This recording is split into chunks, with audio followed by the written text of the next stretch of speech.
हाय, कडाक्याच्या उन्हाळ्यामध्ये थंडगार काहीतरी हवं ना. आजची रेसिपी खास आहे कैरीची पने.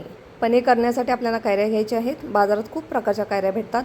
इथं मी 3 कैऱ्या घेतलेल्या आहेत. नंतर त्या आपल्याला शिजवून घ्यायच्या. तुम्ही कुकरमध्येही शिजवू शकता. मी हंडी शिजवल्यात त्या.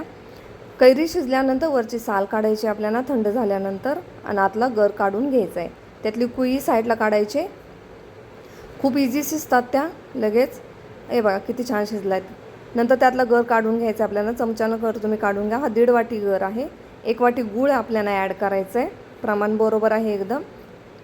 थोडंसं चवीनुसार मीठ, 1 चमच वेलची पूड ॲड करायची. नंतर आपल्याला थोडंसं पाणी ॲड करून ते ज्यूस तयार करायचं आहे आपल्याला. हा गट्टू होतो. नंतर आपल्याला पाणी ॲड करून ते जेवढं तुम्हाला पातळ हवं तेवढं तुम्ही चाट मसालाही ॲड करू शकता. खूप छान टेस्टी. तुमच्या आवडीनुसार तुम्ही कोणत्याही ग्लासमध्ये बर्फ पुदिना टाकून सर्व करू शकता. पिण्यासाठी तयार. हॅलो, उन्हाळ्यात मी कैरीचं लोणचं बनवलेले. दुसरीच वेळ लोणचं बनवण्याची.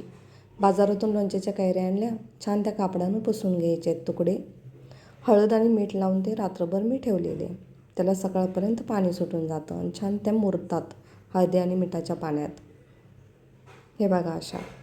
नंतर ते तुकडे कैरीचे असतात ते आपल्याला सुकवायचे आहेत. सकाळी मी ते सुकत ठेवलेले पेपरवरती.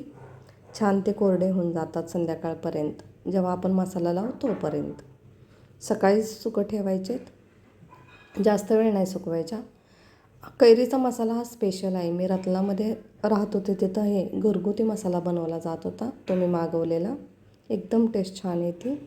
इथं मी 1.5 किलो तेल गरम केलेलं. रात्रीच गरम करून ठेवलेलं ते सकाळपर्यंत छान थंड होतं. आणि थोड्याशा तेलात हा मसाला मिक्स केला. छान मसाला आणि तेल थंड झालं की आपल्याला त्या कैऱ्याच्या तुकड्यात मिक्स करायचं आहे.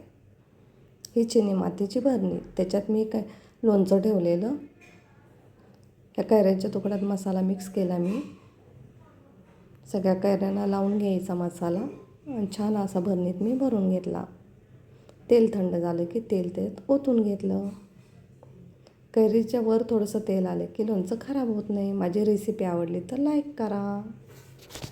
हॅलो, सुट्टीत मी गावाला गेली होती. येताना माझ्या बहिणीनं छान असे घरचे आंबे दिले होते. पाड लागलेला पण कच्चे होते. म्हणलं चला पिकत घालूया. घरात कोणताही बॉक्स असेल तर घ्यायचा.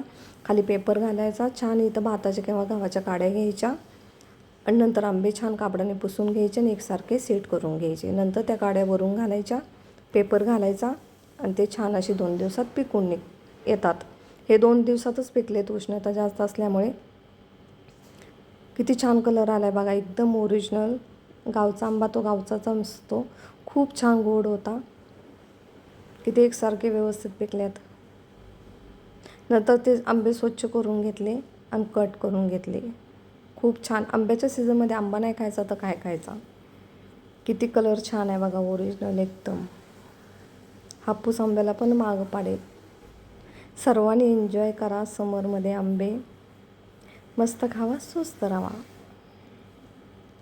हाय, जेवताना तोंडी लावाय काहीतरी हवं. मग ही चटणी रेसिपी नक्की ट्राय करा. खूप झटपट होणारी रेसिपी आहे.